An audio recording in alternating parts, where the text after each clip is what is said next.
So welcome everybody to our first video, our first little educational face-to-face. And today we're going to start with how we cup coffee. It's an essential part of the industry, cupping coffee. It's all about the ability to actually know the flavours you're buying from the crop. So how does it work, Art? That's pretty much it. So I don't know who invented this, but it's how we all do it, all the way from a farm all the way to a cafe at the end, where it's a simple, super simple process of tasting and evaluating coffees, and you can do it, like I said, all the way from, I've done it on the concrete floor of a shed in a farm in the highlands of Bali, up in a farm I visited there, and all the way to a lab at one of, like an importer or something. And we do it here pretty much on a daily basis, but particularly as part of the collective, you guys are going to be doing this at home, because we'll be sending you samples and you can help us evaluate different things that we'll have moving through the roastery as part of our coffee stock. So while we actually cup in the industry is a given farm wants to actually sell their product, and they want the customers in the world to actually know what the flavour is going to be in that particular bean or seed. So they grow the crop, they actually harvest the crop, they process it, and then they cup it. And depending on what they cup in that, it determines price and the potential market that they're going to approach. When you actually buy that crop, you actually expect, when you cup it in your roastery in some given location in the world, you expect to cup the same flavours that they actually cupped and presented at their farm. Yeah, because generally when we're buying from a list that we'll either get sent from a supplier or we'll read off their website. So we're going from a description that somebody who's a qualified cupper has done this, say at an auction house in Ethiopia or somewhere, and we're going off their description, and that's what we're purchasing and investing from. So we want to be able to do the same thing they did all the way over there and taste the same thing, to know that the coffee hasn't altered too much in transit, or that it's actually the thing that we pay for. Yeah, so cupping's like a contract. You are actually saying to the prospective customer a few months down the road, look, I tasted vanilla and malt and chocolate and honey in this coffee. And so roasters actually go, look, in our blend or in our coffee cup for that customer with their milk latte, I want them to taste these things, let's go buy that crop. And so this is a very essential part of the industry to actually get that flavour. The cupping must be So true. that's not actually crap. When you hear those terms, like people say, oh, it tastes like hazelnuts and caramel and stuff, that's literally the descriptors that we're using when we're tasting. And it's what we'll teach you guys to do as well. And with practice, you do actually get there, and you do find those things. And you find ways of describing what you're smelling and what you're tasting. Yeah, but and the weird thing is, before you go on, is I suppose that's one of the things you have to know about the coffee industry is it's not like cocoa beans. They're actually seeds from a cherry. So when people actually say, what, bananas, vanilla, malt, isn't it just all coffee tasting? Well, no, you're actually roasting dried cherry seeds. And so those dried cherry seeds can actually have like 1,001 flavours. They're apparently pretty fruity. Yeah, they're incredibly fruity. So don't be surprised if after you've actually practiced cupping for a bit, you actually start tasting as your palate develops and matures. Some pretty interesting stuff. So these are actually cupping bowls. You can kind of see the size they are. Really, you put a little handle on the side of that, it's pretty much a cappuccino cup, but these are cupping bowls. And they're black for reasons and blah, blah, blah. But if you're doing this at home, that sort of a cup is a good size to start with. We have measured, what have we measured into this? 8 grams? 8 grams. 8 grams of coffee. Do that as best as you can with whatever scales you have, and we grind it fresh to a fairly coarse consistency.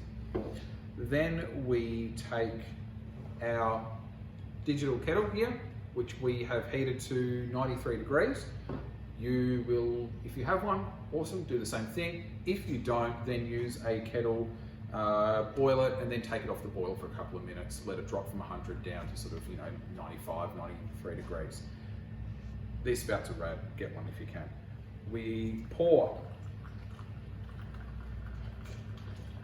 our hot water, slurp it around a bit, because you want to stir with the pour, you want to stir those grinds in, make sure they mix in properly.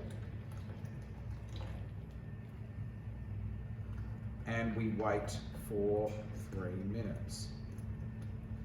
Which, for the sake of this exercise, I don't know if we're going to stand here and look at each other for 3 minutes.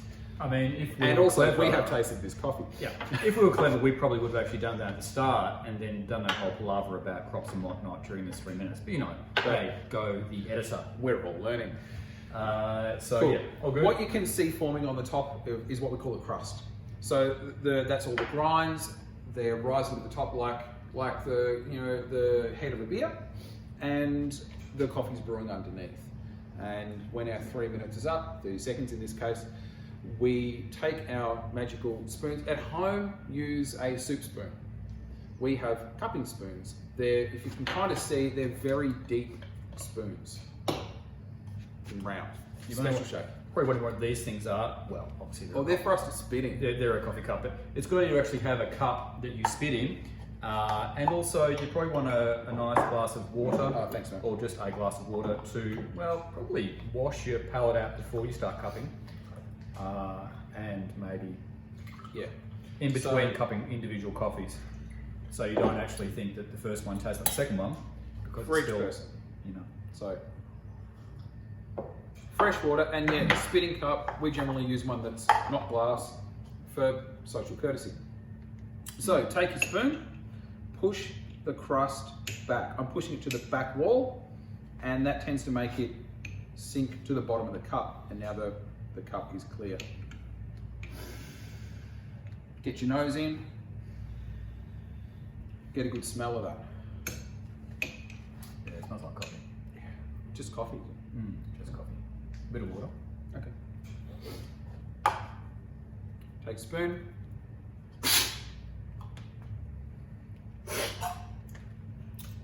Big inward whistle. Think spit. That's cupping. The think part requires a little more conversation, I think. Yeah.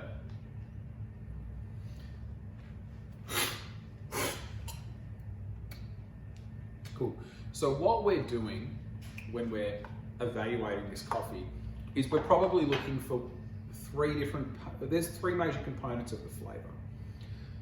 One being the body, and that's the heaviness, the weight of the coffee, how long it lingers on your palate, and that can have flavor descriptors. Think about, is it chocolatey?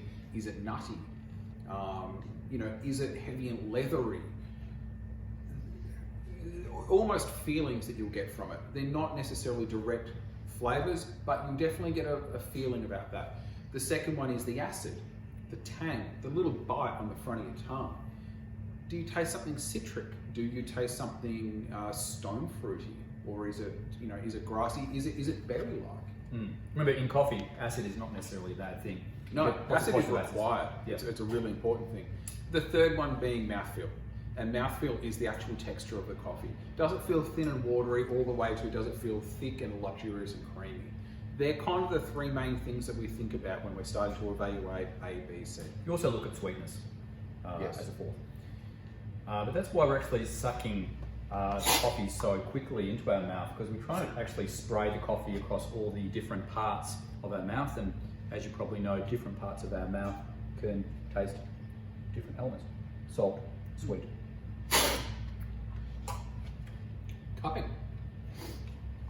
All right. Now I believe accompanying this video, I've got a little bit of a recipe on how to set that up, so you don't have to keep watching this over and over to get the temperatures and the weights.